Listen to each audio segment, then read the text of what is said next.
Welcome to the Lyin Cryin podcast. I'm your host, Mr. Griffin. And I'm Nikki. Thank you for joining us today.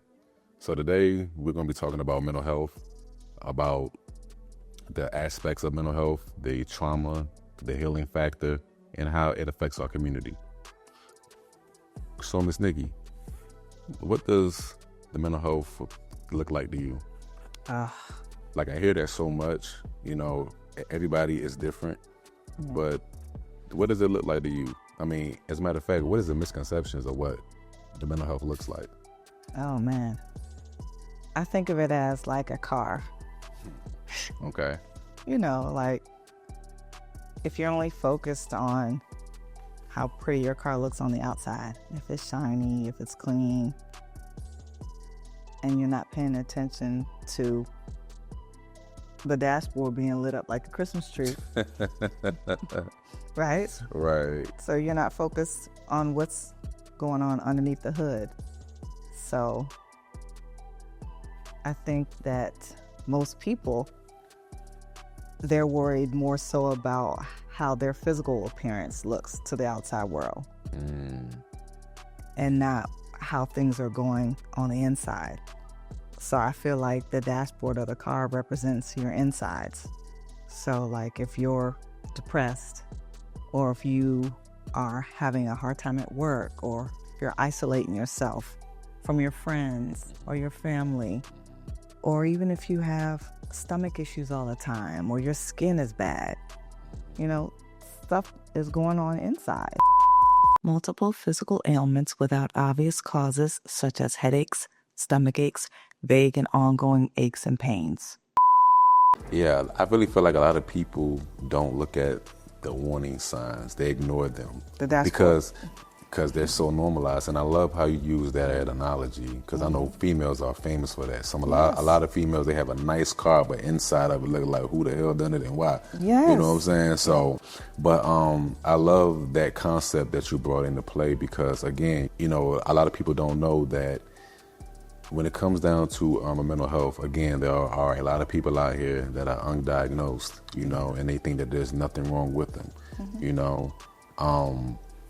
They haven't took the time out, or they aren't in the environments that support positive outlook. And if they're always surrounded in a toxic environment, how would they know that they're even dealing with those issues? And especially in our community, we're taught to look good, but what about the inside? And a lot of us come from broken families, and I don't mean as such as broken as in you don't have your mom and you don't have your dad. I know people that have grew up in a single parent household and flourished. I mean, they're beautiful human beings, but what I mean by a broken home is that what I've noticed is that a lot of our parents or people that raised us and took care of us were broken. And they tend to raise children and they unknowingly break them.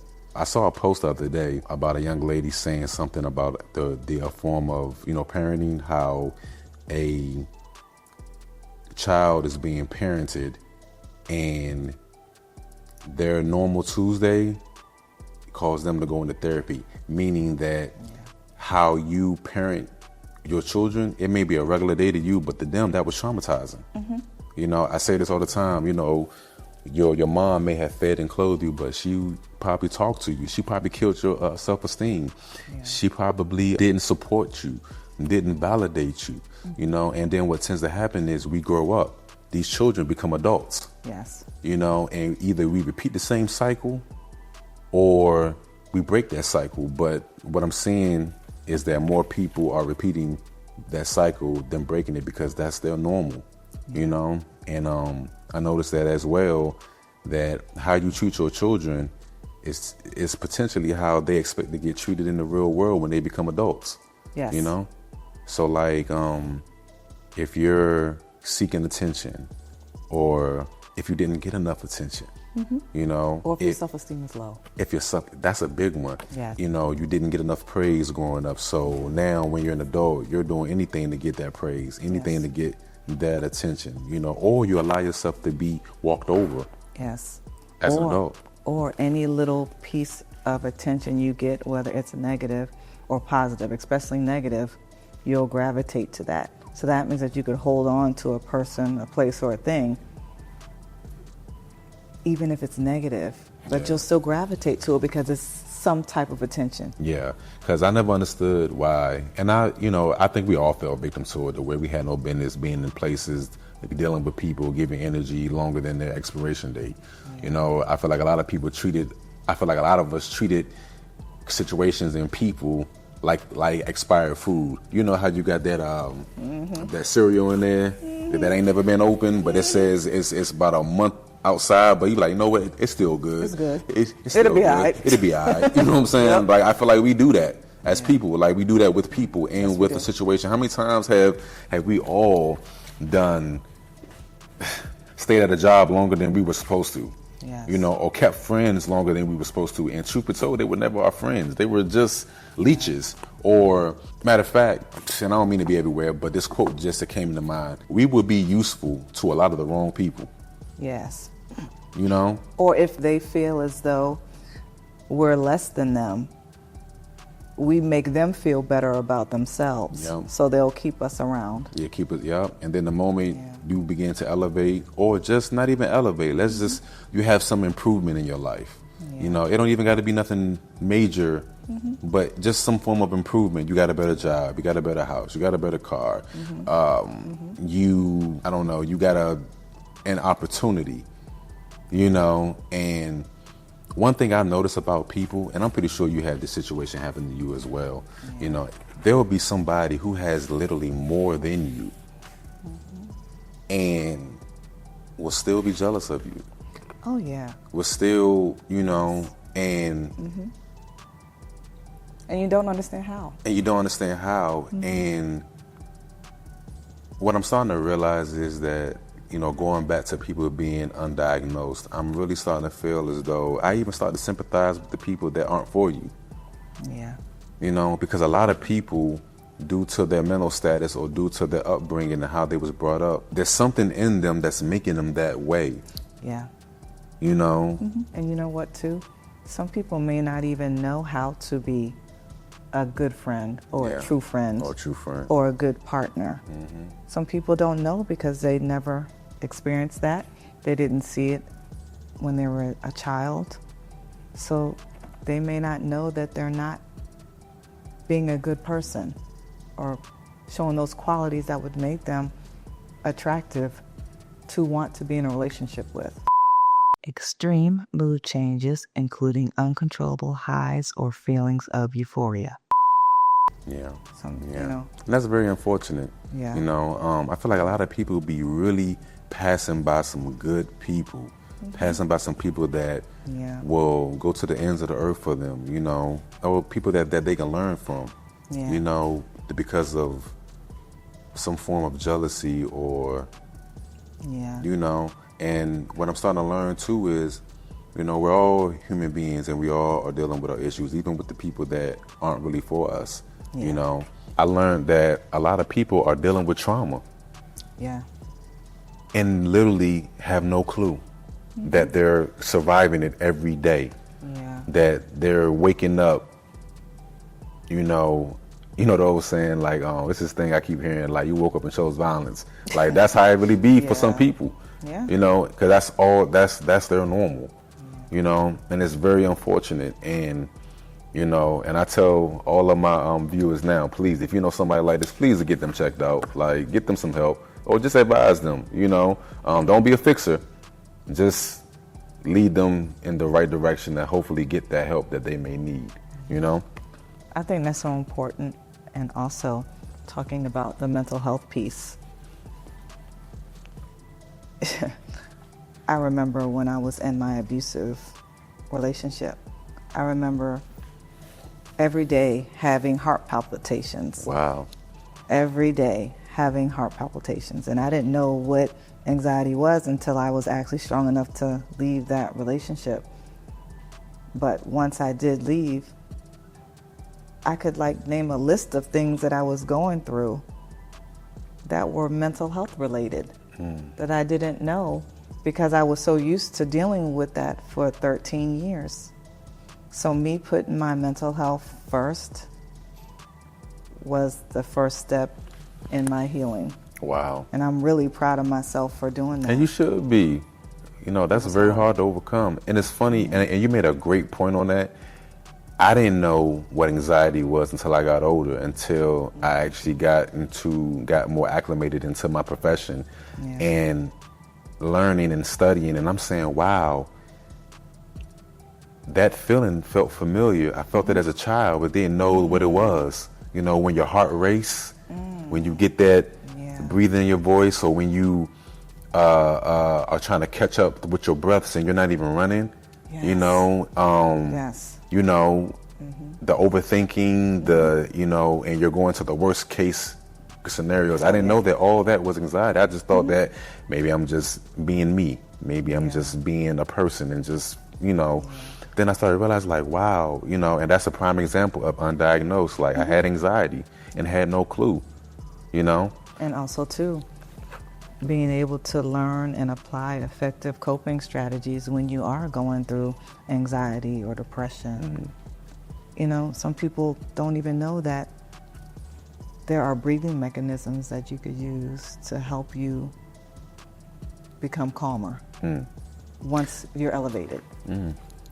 And, since you're speaking on that, that actually goes into my next subject that I want to talk about, healing.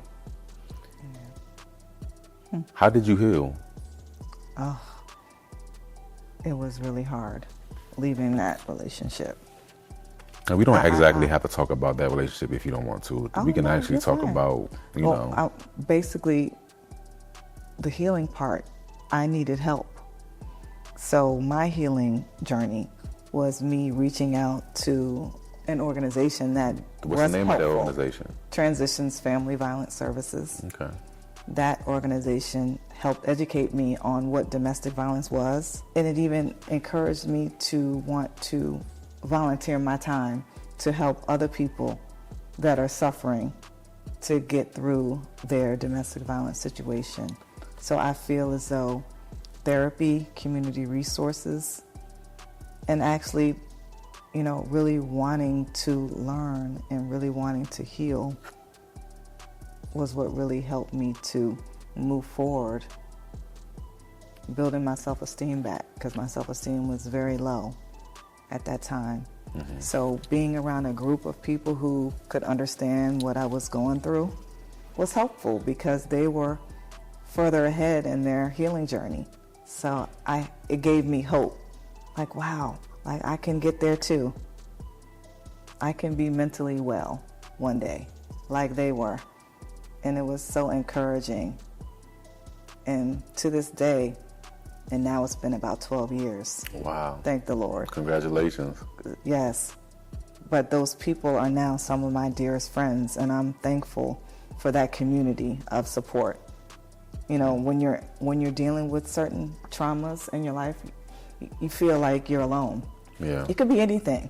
You could be going through a surgery. You feel alone. Yeah. You could be going through, in between jobs, you feel alone. In between relationships, you feel alone. But there's always someone else that's out there that can relate to you, that can support you, that can, sometimes just listen. Sometimes you need somebody just to listen to you, or just have a shoulder to cry on. Yeah, I totally Without understand judgment. that. Difficulty perceiving reality, delusions or hallucinations in which a person experiences and senses things that don't exist in objective reality. No, I totally understand that. I was going to ask you how long does it take to heal, but then as you was talking, I started just kind of internalizing some things. I think healing is a never-ending journey. I think every day you come across paths and you have to use those coping skills to, to bring you back and ground you. Yes. What you said was amazing. I can't imagine how being in a abusive relationship, how that was for you, how that really affected you, It even affects, I think we talked about community too, that's one of the topics too. So a person being in a domestic violence relationship, that affects the community. Yeah. You know, that affects your neighbors. Yeah. You know, because sometimes a neighbor can hear something through the walls and they're afraid for you. So they're like, oh, should I call the police? Should I not call the police? Could I? They're battling within themselves Yes, and conflict, and and not yes. even that. So, I mean, even sometimes it can cause dysfunctions in their household. Because if Yes. they're a couple, the wife might say, hey, we need to call. And Yes. the husband says, we need to mind our damn business. Yes. This ain't got nothing to do with us. Boom, bam. So then that may cause some Yes. dysfunction in their household, may Yes. get the wife kind of looking at her husband kind of sideways, and the husband looking at his wife sideways. And you see Yeah. movies where the person may go to work and they may look bruised. So co-workers could get involved. The abuser could come to the job and cause pain to the person who they're abusing. Mm-hmm.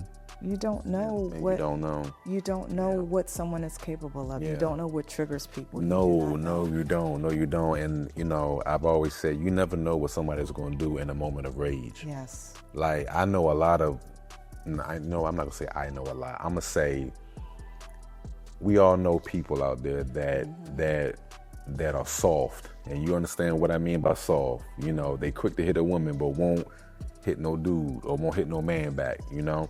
But in a moment of rage, man, you don't know what somebody will do. You always You see know? those stories on the news. Oh, he or she was such a nice person. I never would have thought they would have.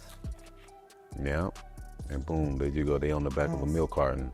Yes. Yeah. You don't know what people are capable of, and that's what makes it so scary.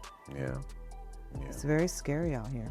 Yeah, it very much is. This leads me to my next topic, trauma.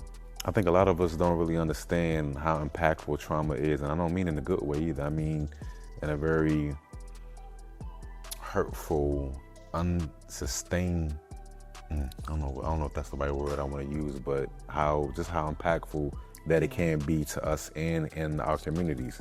Trauma and being undiagnosed, they kind of work hand in hand. The same as somebody not knowing that they have a mental issue or a mental diagnosis that's undiagnosed. It's the same for trauma. A lot of people don't know that they have been traumatized. They don't know that they are literally in survival mode every day. Mm-hmm. You know, I'll give you a little like a prime example. I was riding with somebody a long time ago. I'm a female, and she told me she doesn't allow people to drive her. She's always driving. And when we was driving, she was very hysterical. She thought I was going the wrong way. The whole time I was going the right, like she scared me. I was like, oh, like is everything okay? You know, I started processing. I'm like, well, maybe she got into an accident.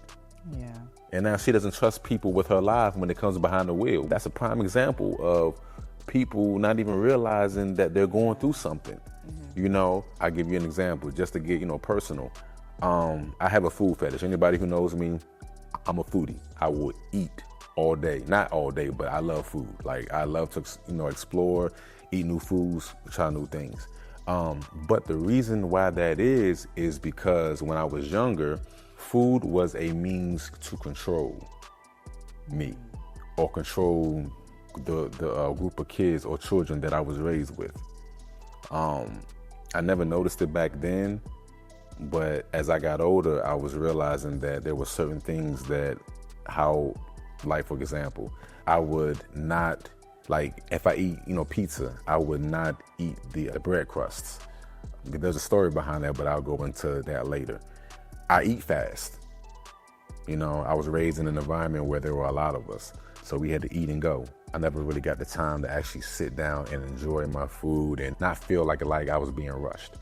I had to realize that was trauma, and I had to do the inner works to appease or to get rid of that trauma. Is it still a daily struggle? Of course it is. I think the things that happen to you, they don't go away.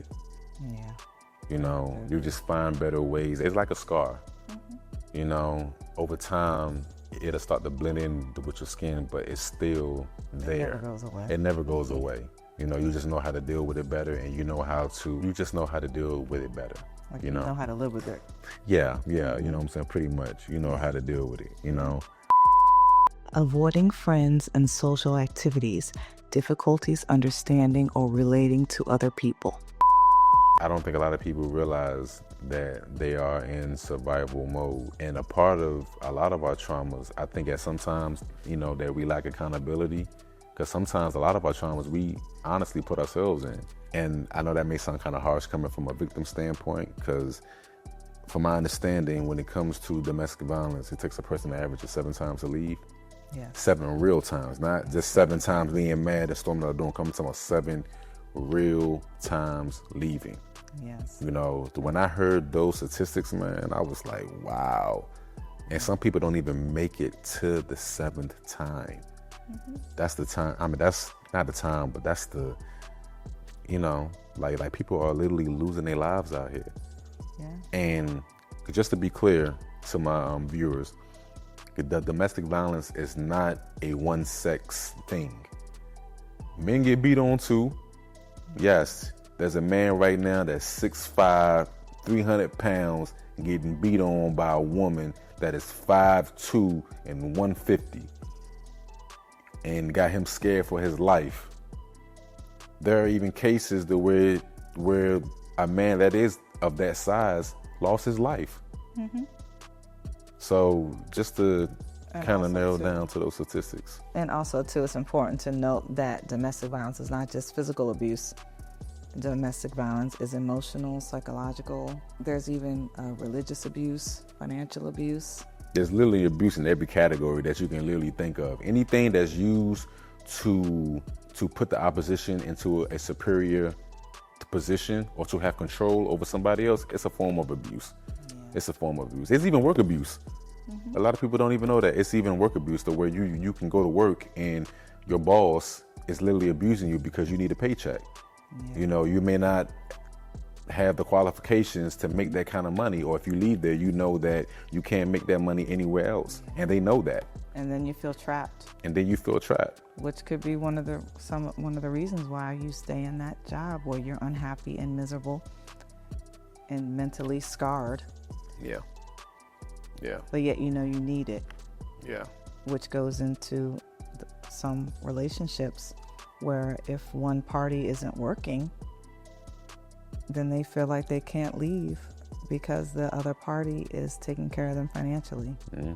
I just want to say that if you or anybody you know is suffering from domestic violence, there is help out there. And I know that it feels like you're alone, but there are people out there that are trained to support you and help you. And no matter where you are, you can put your zip code in Google and type in domestic violence, and a whole slew of support will come up. Yes. In your search. Thank you for joining the Lyin Cryin podcast. We would like to give a special shout out to our sponsors, the Gifted Enterprises, which is a mental health agency in the Hampton Roads area. And also the Holiday Boys, a children's book series written and created by me. Until next time, people.